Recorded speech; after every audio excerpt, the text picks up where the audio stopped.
We are going to take a look at the Kawasaki Prairie 300, and I'm going to go through, I'm going to do an overview of this machine, give some pros and cons, some things we like, some things we don't like, and then I'm going to go through and do a service on this four-wheeler just to show you what we need to do there as far as a complete full service, spark plugs, oil filter, air filter, stuff like that. So we'll go through it. Now at this time, I'll kind of walk through both of these at the same time and actually make two separate videos so that you don't have to watch a full 20 minutes if all you're wanting to do is change your engine oil. So make sure you check my channel to catch both these videos here. I'm just gonna go through it at this time.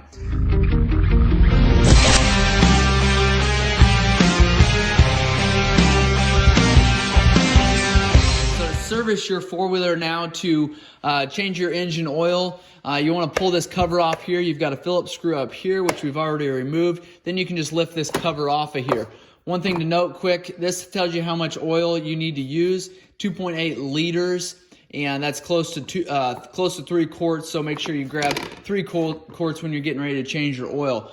Before you go to change your oil, what I like to do is start the four-wheeler, let it run for a couple minutes, maybe 4 or 5 minutes, get that oil warmed up. It helps it flow a little bit better. Also kind of collects any kind of metal shavings and kind of puts them into the oil. That way when you drain your oil, that those particles will come out with your oil.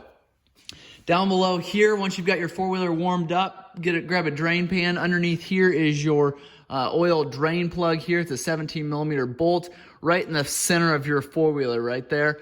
And just drain that. That oil will start flowing. Then you can come up here, remove these 4 Phillips screws here, and pull this black cover off. Underneath there is your engine oil filter. Problem with having the engine oil filter on the side of your motor here like this, and you don't have a skid plate that you can remove on this model, unfortunately. So what ends up happening is you got oil that's just going to kind of drain everywhere. Unless you take carbon choke cleaner, some kind of an engine cleaner, you're going to have oil residue building up here, collecting dust on this side here, which is unfortunate, but that's just how they made this four-wheeler. Once you get the new engine oil filter install the drain plug on that engine oil drain down below there, then you can go ahead and fill your oil up. Like I said, it's 2.8 quarts, so I like to put about 2.5 in. I'll put the fill plug back in. I'll run the four-wheeler for a minute or two, shut it off. At that point, check it and see where we're at for oil level. Put that cover on, make sure that you tighten these down fairly well. And then you've got your bolt up here that you're going to want to tighten up as well. Right here is your front differential, like I said. To drain that, we've got a 10mm bolt on the side here. Also don't like this setup because you got a 10mm bolt here, but then what that's going to do is drain directly onto this skid plate here, which you cannot remove.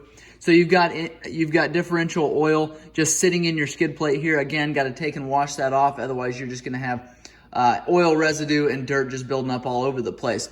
Let that differential oil drain, and then you want to go over directly a little bit above. I won't find a good spot for you to see it there, but is a cap here, and you pull this cap. This is going to be the fill plug for the differential. It's also going to be the level.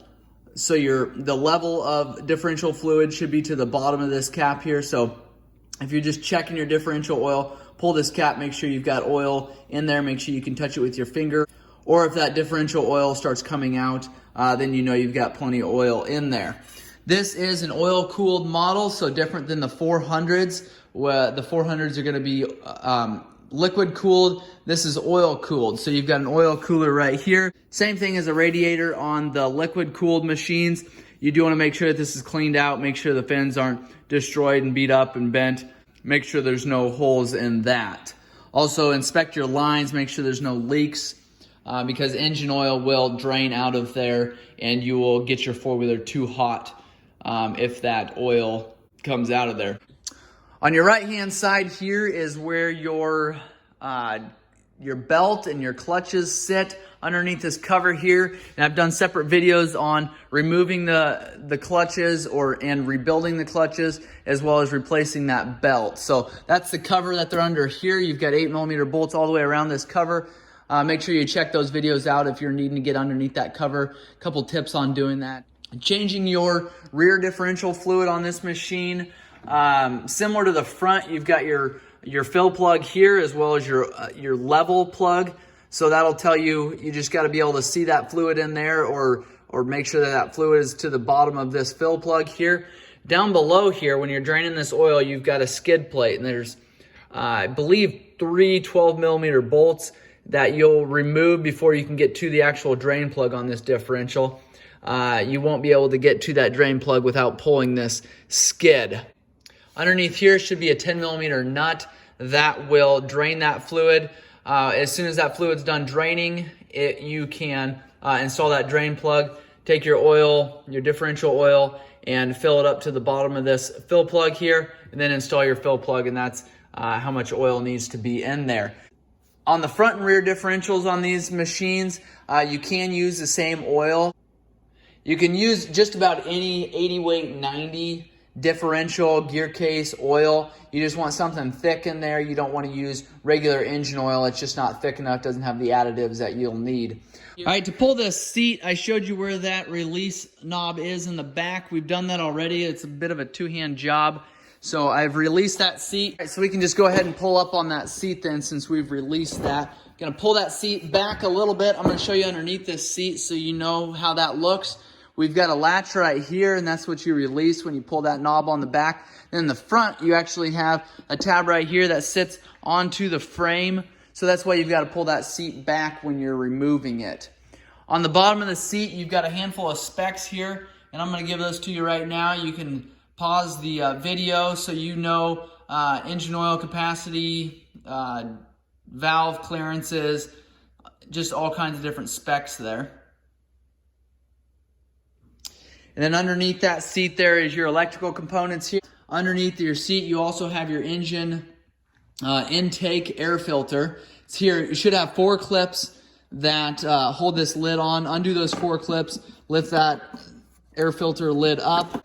Underneath there, you'll have your engine intake air filter. Make sure you clean that, replace that if need be. This one is extremely dirty, but it is a reusable filter.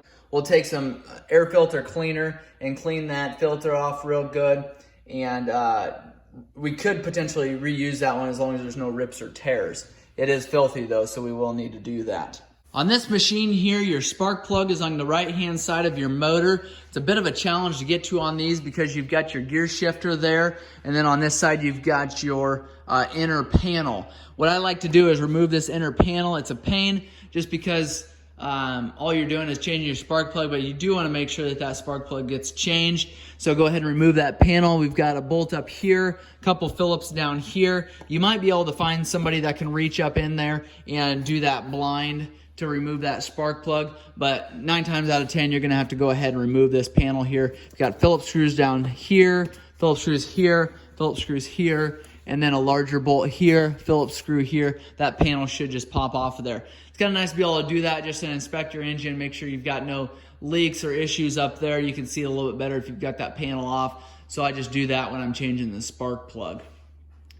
That is the overview on the Kawasaki Prairie 300. If you've got questions or comments, make sure and leave those below. If this video has been helpful, please subscribe, like, share it with your friends if you think it'll be helpful to them. Also going through and servicing this four-wheeler, if you've got questions on it, make sure you leave those comments below. The oil that I like to use, the oil filters that I like to use, spark plugs, stuff like that. Go ahead and ask those questions if you've got questions on any of that. Thanks for watching.